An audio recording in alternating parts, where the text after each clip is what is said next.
اچھا حسن بھائی، آپ کیوں سمجھتے ہیں یا کوئی بھی مذہبی انسان یہ کیوں سمجھتا ہے کہ کسی خالق یا کسی خدا کا وجود ہونا ضروری ہے؟ کیونکہ اس کے دلائل بے شمار ہے نا، یہ دنیا ہو نہیں سکتی اس کے بغیر۔ کیوں آپ مثلا کیوں میں آپ سے آپ کی آواز آ رہی ہے، میں آپ کے چہرے کو دیکھ رہا ہوں، تو آپ کوئی شخص ہوں گے نا مجھ سے بات کر رہے ہیں، یا مثلا سامنے آگ ہے، وہ میرے ہاتھ کو جلا رہا ہے، آپ کوئی شک کرے گا کہ یہاں پہ آگ ہے؟ تو ایک چیز جو بدیہی ہے، ایک چیز جو ضروری ہے، ایک چیز جو یقینی ہے، اس پہ شک کرنا باطل ہے، اس کی تصدیق کرنا وہ صحیح ہے، وہ سوال نہیں کیا جاتا کیوں آپ تصدیق کر رہے ہیں۔ ایک چیز جس کے دلائل بے شمار ہیں اور جو نہایت ہی بدیہی ہے، اس پہ شک کرنا، اس کا انکار کرنا غلط ہے، اس کی تصدیق کرنا یہ تو واضحات میں سے کہ یہ اچھی بات ہے اور صحیح بات ہے، ہر عاقل کو اقرار کرنی چاہیے۔ صحیح ہے؟ جب اچھا ایتھیسٹ حضرات سے حسن پوچھتے ہیں بھائی، کہ بھائی دلیل دے دو کہ خدا نہیں ہے، دلیل تو ہے نہیں ان کے پاس، کوئی ایک بھی دلیل نہیں ہے، کہتے ہیں آپ ثابت کرو، اور ہم ثابت کریں گے نا۔ آپ جو کہتے ہو کہ نہیں ہے اس کی کوئی دلیل دے دو، کہتے ہیں نہیں آپ ثابت کرو۔ لازمی بات ہے کہ حسن بھائی ایتھیزم کا پہلا شرط یہ کیا چیز ہے؟ پہلا قدم ایتھیزم کا کیا ہے؟ عقل سے خدا حافظی، عقل سے گڈ بائے۔ جی سر بولیں ولید بھائی۔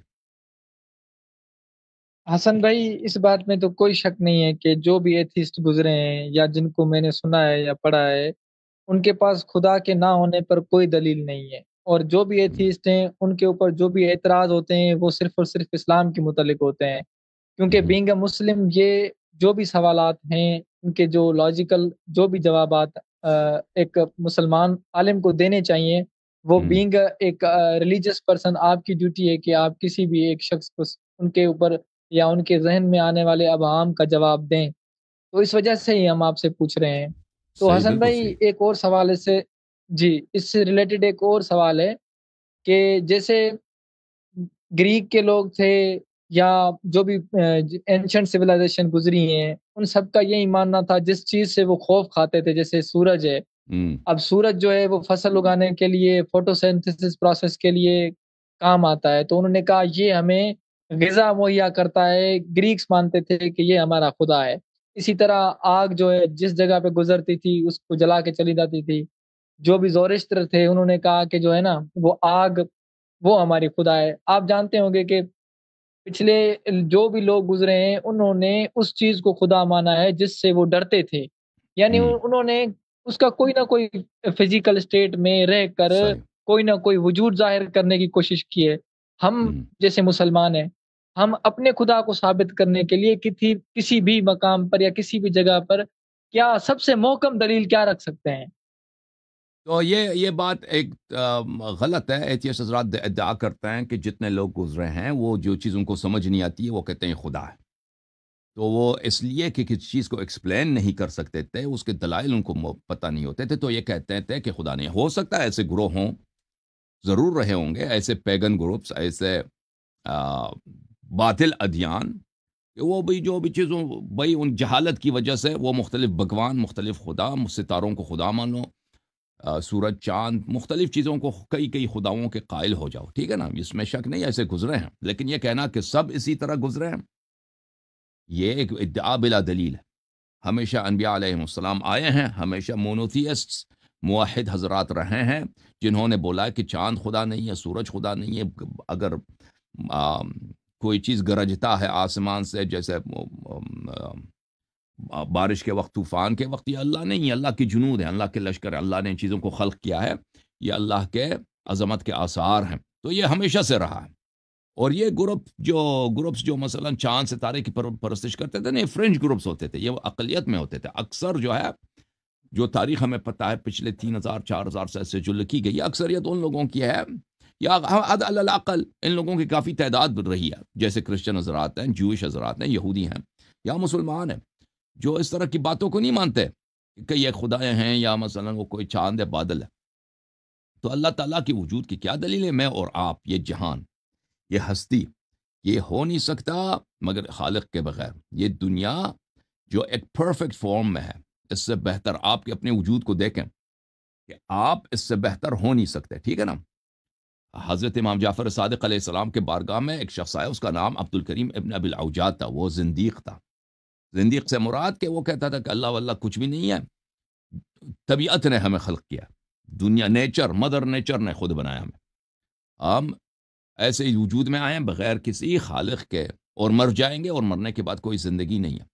تو امام علیہ السلام نے اس سے پوچھا امصنوع انت ام غیر مصنوع، کیا آپ کو کسی نے بنایا ہے اور یا آپ کو کسی نے نہیں بنایا؟ عبد الکریم ابن اوجاع نے کہا کہ نہیں، مجھے کسی نے نہیں بنایا ہے، میں مصنوع نہیں ہوں، میں کسی کا کرافٹ نہیں ہوں، میں کسی کا کریشن نہیں ہوں، کسی نے مجھے نہیں بنایا۔ تو امام علیہ السلام نے اس سے پوچھا اگر آپ مصنوع ہوتے تو کیسے ہوتے؟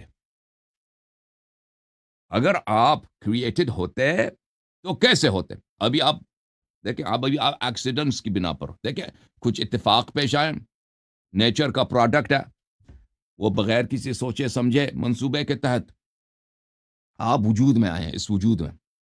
اگر آپ کا ایک خالق ہوتا تو آپ کیسے ہوتے؟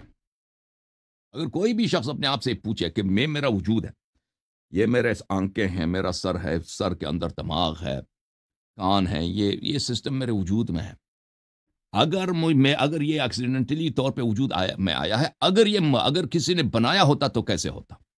ٹھیک ہے نا، اس سے بہتر ممکن تھا، اس سے اعلیٰ، اس سے کون سی امپروومنٹ اس میں ہو سکتی تھی؟ ٹھیک ہے نا، لاسٹ ڈیٹیل میں چلے جائیں، دا موسٹ انٹریکٹ ڈیٹیل میں چلے جائیں، جو سب سے مائنڈ باگلنگ ڈیٹیل میں چلے جائیں، وہاں وہ کوئی ڈیٹیل انسان کے وجود کا رکنے والا نہیں ہے، انفینٹ کمپلیکسٹی ہے انسان کے وجود میں، کہ جتنا اسٹڈی کیا جائے یہ اس کی کوئی حد نہیں، جتنا آپ اسٹڈی کریں، مطالعہ کریں، ایگزام کریں، اس کی دیکھیں کہ انسان کے وجود میں کیا کیا حکمتیں ہیں، وہ اس کی کوئی حد لائقف نہیں ہے، وہ پڑھتے جائیں، اسٹڈی کرتے جائیں، وہ اور مزید پہلو نکلیں گے اس میں، اس کے ہونے کے، کہ اس کے حکمت کے اور طاقت کے، کہ ایسے حکمت کے ساتھ، ایسے طاقت کے ساتھ، پلاننگ کے ساتھ یہ بنایا گیا ہے کہ عجیب و غریب۔ تو اس لیے کہ کوئی چیز بھی آپ اٹھا کے دیکھ لیں، یہ دنیا، یہ جہاں، اور پھر انسان کا وجود، کسی درخت کا وجود، اگر یہ مصنوع نہیں ہے، اگر یہ اس کا خالق نہیں ہے، اگر اس کا خالق ہوتا تو ایک کیسے چیز ہوتا؟ تو پھر انسان فوراً سمجھ جاتا ہے کہ حقیقتاً اس کا خالق ہے۔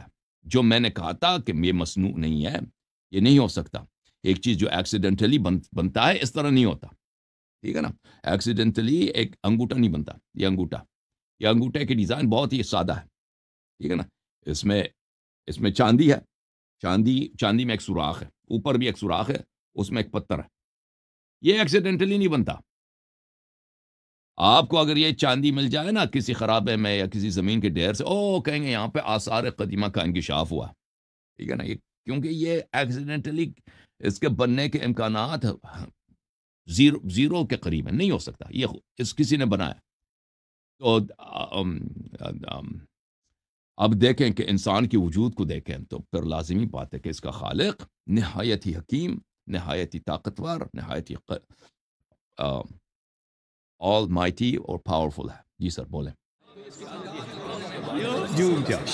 جوم جاؤ، پرواز کرو، کیوں فخر سے سر اٹھا، کیونکہ اللہ تعالیٰ نے تمہیں انتخاب کیا، صراط حق پر صرف تم ہو، صراط ایمان پر صرف کیا، کیونکہ اللہ تعالیٰ نے تمہیں انتخاب کیا، صراط حق پر صرف تم ہو، صراط ایمان پر صرف